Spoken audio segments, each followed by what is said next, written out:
Dear Christopher, here is your friend Thomas the Tank Engine. He wanted to come out of his station yard and see the world. These stories tell you how he did it. I hope you will like them, because you helped me to make them.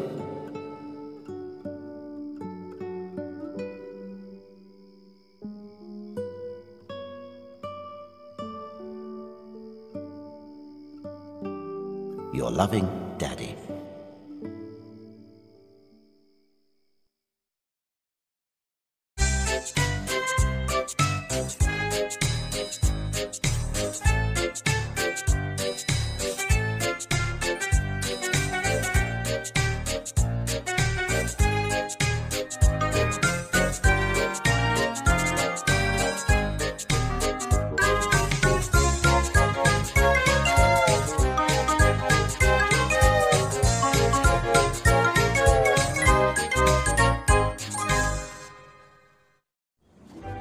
Lots of people travel to the big station at the end of the line.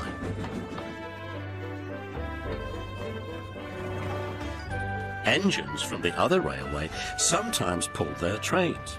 These engines stay the night and go home next day. Gordon was talking one day to one of these. I remember going to London. Do you know the place?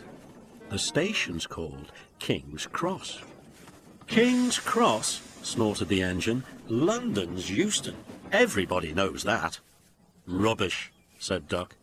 London's Paddington. I know. I work there.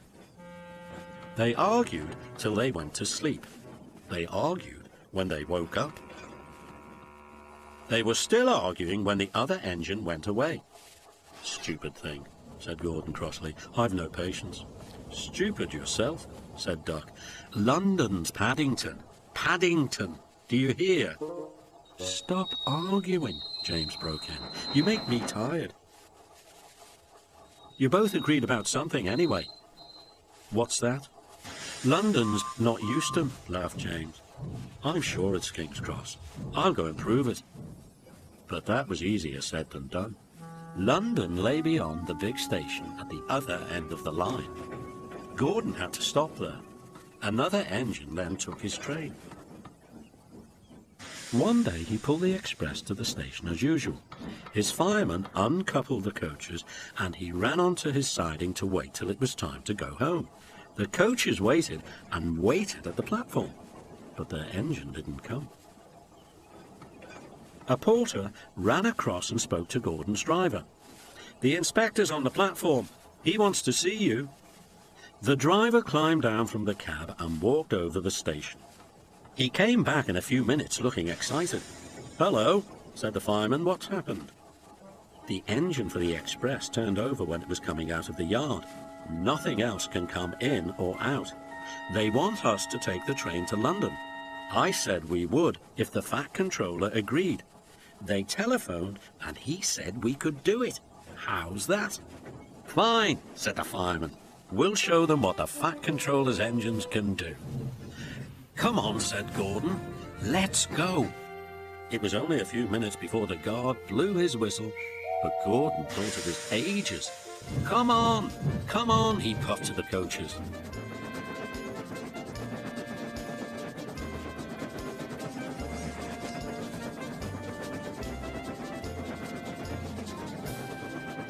Gordon found that London was a long way away. Never mind, he said. I like a good long run to stretch my wheels. All the same, he was glad when London came in sight. Everyone clapped and cheered as he pulled in.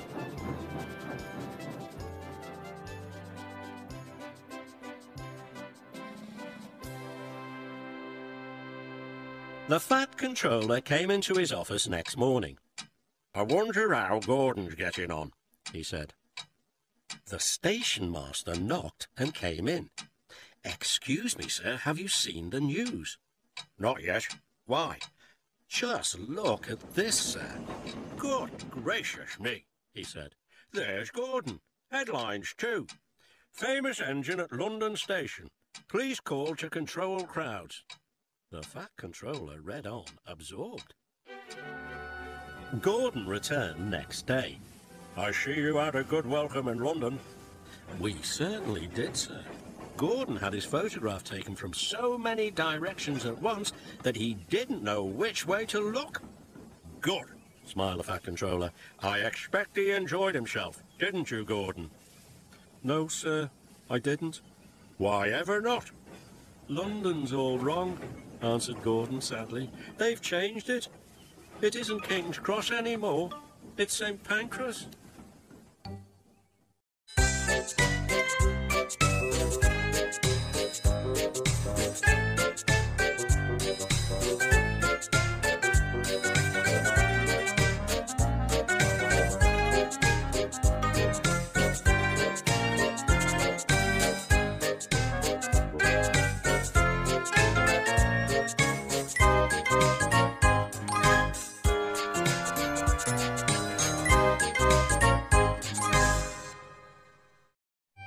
The men had been working on the new engine for a long time. "What's his name?" the other engines kept asking. "We don't know. It's a secret," was always the reply. Everyone just called him Number 7. At last, Peter Sam could contain himself no longer. He asked the Thin Controller. The Thin Controller smiled. "Wouldn't you like to know?" he teased. "I do. What is it?" "But I'm not telling. You'll have to wait until the naming party." Ivo Hugh, the railway's chief engineer, was going to do the naming. Even he didn't know the engine's name. "But Mr. Hugh, you must know," protested Skarloey. "I'm afraid not," laughed Mr. Hugh. "The name won't be painted on until the last minute." "It must be a place, or a person," said Sir Handel, "to match us," he added. "I think it's a place," decided Renes. "But why is it a secret?" The engines didn't know, but Renes' idea was, they thought, the best answer. On the great day, a special train was to pick up the Thin Controller, his guests, and Mr. Hugh, and bring them to the bottom station for the ceremony. Skarloey, as the oldest engine, was going to pull it. Skarloey passed the big house where the Thin Controller lived, and went as far as the middle station.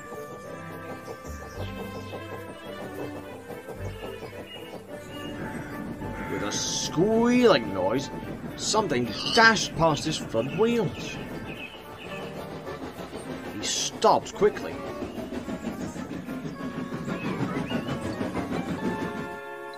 "What on earth?" demanded the fireman. In long grass beside the line lay a large mother pig, and frisking around her was pink piglets. Clearly Skarloey could go no further until they were safely caught. But they didn't want to be caught. "Oh dear," fretted Skarloey. "We're going to be late for the party." The Thin Controller, Mr. Hugh, and even some of the guests joined in the pig chase. Until at last, all the animals had been captured and put carefully back in the field.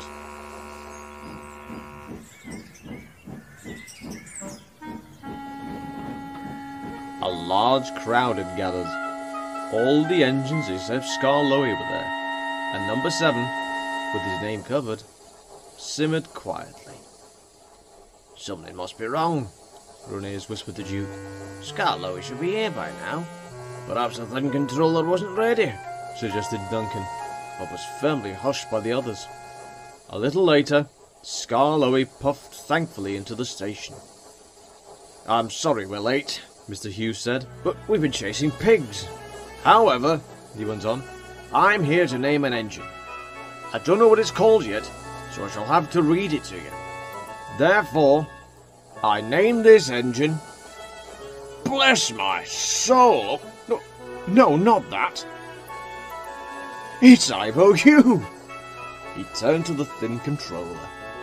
"I am honoured, sir. Thank you," he said. And all the little engines whistled loudly in acclamation.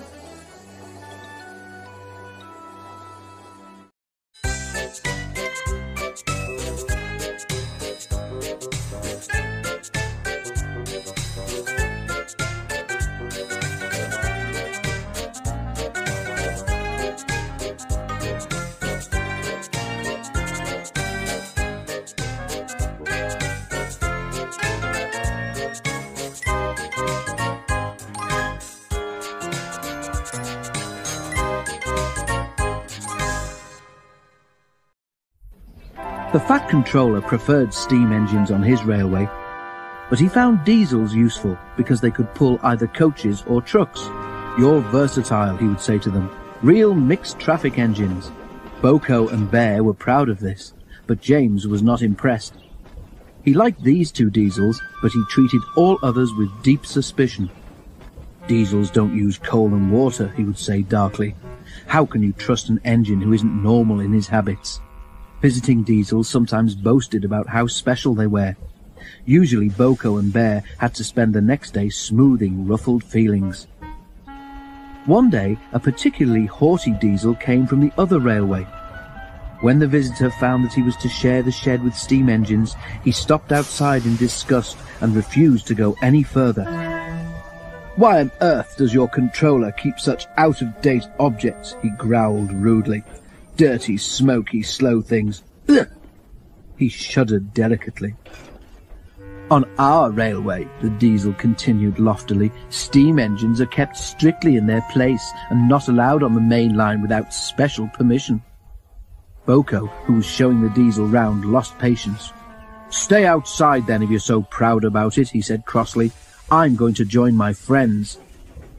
"I hope it's cold tonight and he can't start in the morning," snorted James. "At least someone might want to preserve us. Who'd need him? Old stuck-up." The engines were glad when morning came. They went to fetch their trains as early as they could, and the visitor was left alone. "That's better," he purred to himself. "How can an engine rest in all that hissing and clanking?" The cleaning equipment and fuel supply were in the part of the shed which Boko and Bear shared. Old Stuck-up was so full of self-importance that he'd forgotten he would need cleaning and refueling before he went home. It was getting late when he remembered. "If I go in now while the shed is empty," he said to himself, "no one will know I've been." He scuttled forward quickly, too quickly. The rails where Bear and Boko had stood were oily, and when he tried to stop, he couldn't. "Brake blocks and buffers, I'm slipping!" he wailed, as his wheels locked and slithered. He shut his eyes as, with a despairing whoop of horror, he crashed into the wall at the end of the shed.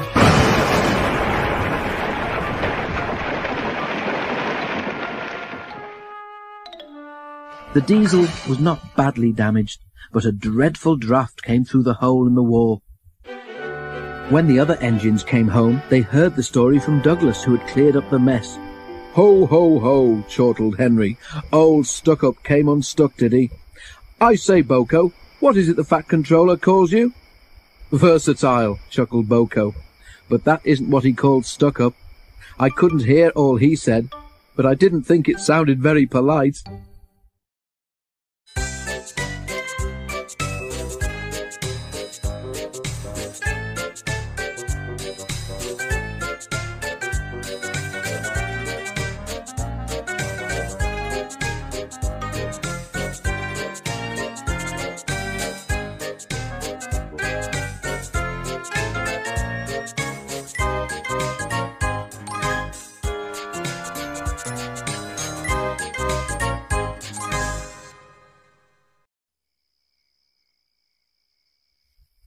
"Flying Scotsman and my brothers were all green," explained Gordon one night in the shed.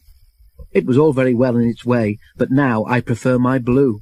It makes me different, you see, and that's very suitable for an important engine like me." "I like my green too," agreed Henry.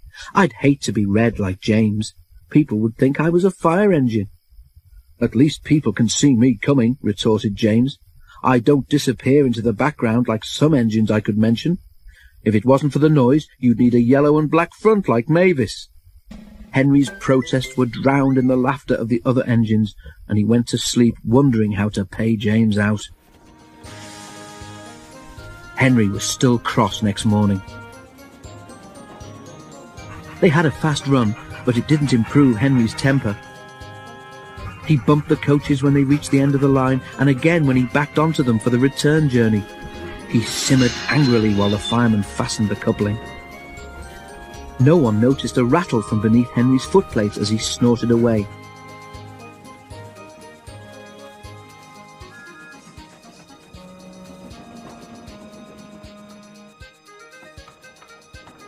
Hurry, hurry, hurry, puffed Henry. Faster and faster they went. At last, Henry began to feel better. Suddenly, he heard a crack from below his cab. "Look out!" shouted the driver. He applied the brakes while the fireman scrambled forward to the footplate. He was just in time. Henry stopped as soon as he could. The automatic brake halted his tender in the train some way behind. "We must drop Henry's fire," said the driver urgently. "It will be dangerous to let him boil dry now that we can't get more water from the tender." The fireman agreed. "Sorry, old boy," he said to Henry, "just when we'd got it going nicely too. But if you hadn't banged about so much, you wouldn't have broken your tender coupling." While the fireman dealt with the fire, the driver went back to tell the signalman what had happened. When he returned, he found Henry completely hidden in a huge cloud of black smoke which billowed from beneath his cab. The fireman emerged, choking. "Henry's fire set the sleepers alight," he spluttered. "You stay here. I'm going to phone the fire brigade."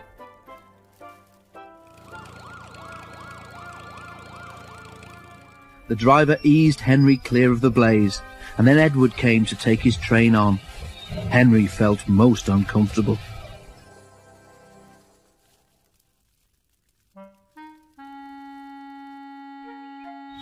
Workmen made Henry a temporary coupling. They rejoined him to his tender, and then the driver and fireman lit a new fire and drove him gently home.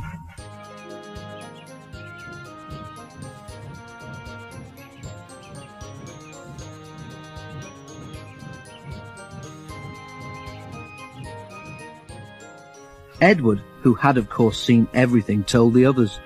They were careful what they talked about that night. As for Henry, he was touchy on the subject of fires for some time afterwards.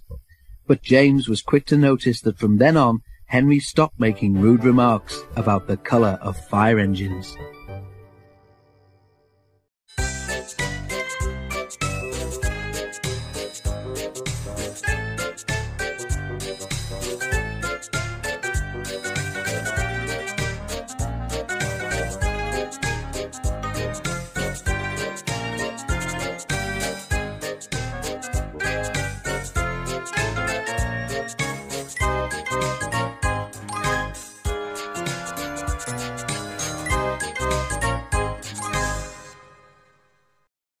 Henry found life boring at the works.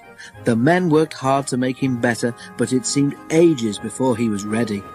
Men came to repaint him. But Henry saw that instead of nice green paint, they had something very different in their paint pots. "That's not right," protested Henry. "The Fat Controller wants me to be green with red stripes, not red all over like tomato sauce." The painters laughed. "You'd look very handsome, Henry," they said, "but don't worry, this paint is a special sort of undercoat. You shall have proper green with red stripes before we've finished." "Undercoat," muttered Henry in disgust. "Whatever would the other engines say if they saw me looking like this?" The men laughed and carried on painting. Early next morning, his driver came. "Wake up, Henry," he said. "There's an emergency at the big station, and the Fat Controller says you're to help." "But I can't go like this," exclaimed Henry. "They'd all laugh like anything." "No choice," said his driver. "The diesel pulling the express has failed, and the Fat Controller needs you to take over. It's either us or a long walk for the passengers, and you know the Fat Controller wouldn't like that." The fireman raised steam as quickly as he could, and Henry, blushing with embarrassment, set off for the big station. The Fat Controller was pleased to see him. "I feel so silly looking like this," complained Henry. The Fat Controller laughed. "You do look unusual, Henry," he agreed, "but you have helped me out of a very awkward situation, so don't worry about it." But Henry did worry.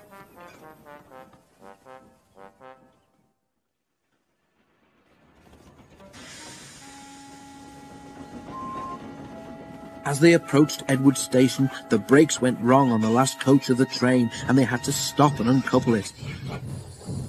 To make matters worse, Donald, who should have been there to help, had been called away. And, without Donald, there was no one to help him on the hill. "Never mind," comforted his driver. "You can do it. You're an enterprising engine, remember." Henry snorted. He didn't feel very enterprising just then.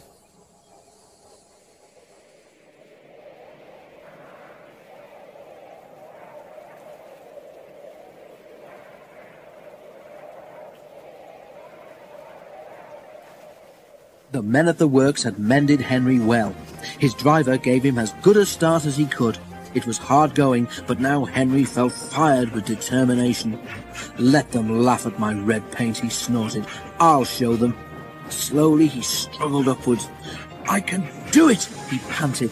"Oh dear, will the top never come?" Then, suddenly, there it was. "I've done it! I've done it!" he puffed proudly.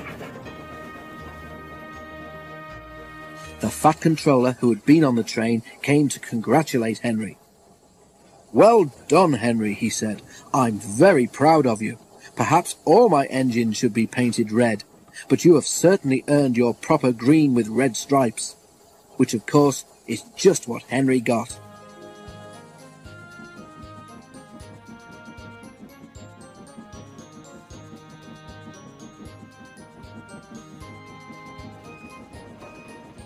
And when he at last returned to the shed, there was a warm welcome for Henry the Green Engine.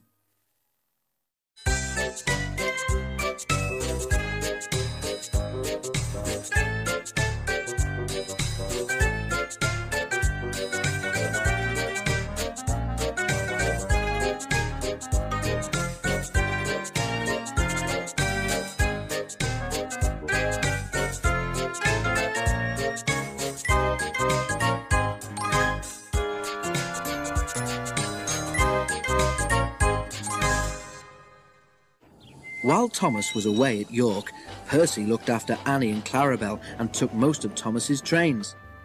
Daisy ran the fast one, which connected with Gordon's Express at the junction. This made her feel very important. "It shows how the fat controller depends on me," she told the others. Toby was in charge of the goods trains and ran down to the harbour. He enjoyed that. His stone trains were dealt with by Mavis, the diesel belonging to the quarry company.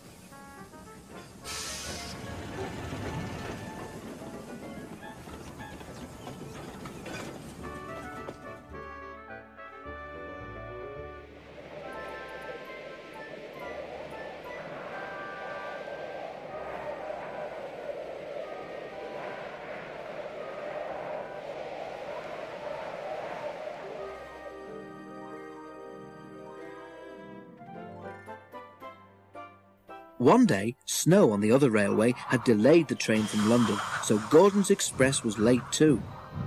The blizzard spread across Sodor. Huge white flakes whirled all around, and her driver was worried. Daisy wasn't. "What fun," she said to herself. "The other engines don't like snow, but I think it's pretty. And I've got the rails to guide me, so it won't give me any trouble." Her driver was not so confident. "Daisy hasn't got the weight that a steam engine has," the driver told the guard. "She can't push her way through, and we all know how Thomas got stuck, don't we?" "He's told us often enough," laughed the guard. At last Gordon arrived, complaining about engines who were frightened of a bit of snow. "It's no problem," boasted Daisy. "A few flimsy flakes can't stop me." "Quite right," approved Gordon. "Well done, but I'm late. I haven't time to gossip."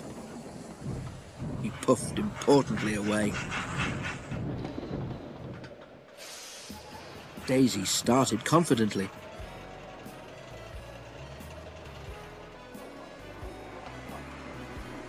But as they turned towards the valley, the sky darkened and then was completely blotted out by whirling snowflakes.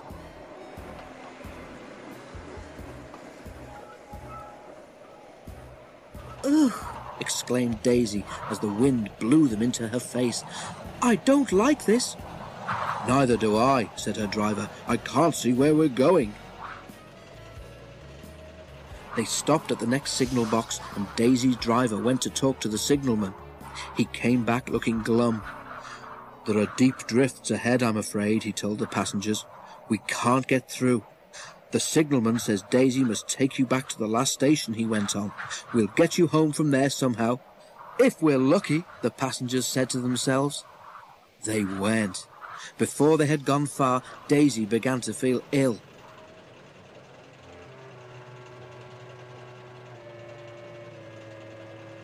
She coughed, hiccuped, and stopped. "Help!" she wheezed. "I can't breathe properly." "The snow has blocked your air intake, I expect," said her driver. Daisy could go no further. She felt like bursting into tears. The driver got down again and trudged back to the signal box to telephone for help. Daisy felt more miserable every minute. Even her driver, when he came back, couldn't cheer her up. "They've promised to rescue us," he said, "but goodness knows how they'll do it." The snow drifted higher and was soon piled all round Daisy. Suddenly she heard a whirring noise from behind. "Oh no," she thought, "not another blizzard." Daisy was right. It wasn't another blizzard. It was Harold the helicopter. He dropped hot drinks for the passengers, and when they were feeling better, he lifted them one by one into himself with what Daisy could only describe as a sort of chair thing. The passengers went to the airfield, where they were looked after until they could reach home. Harold couldn't help Daisy. It was a cold, miserable week before Toby rescued her. She doesn't think snow is so pretty now.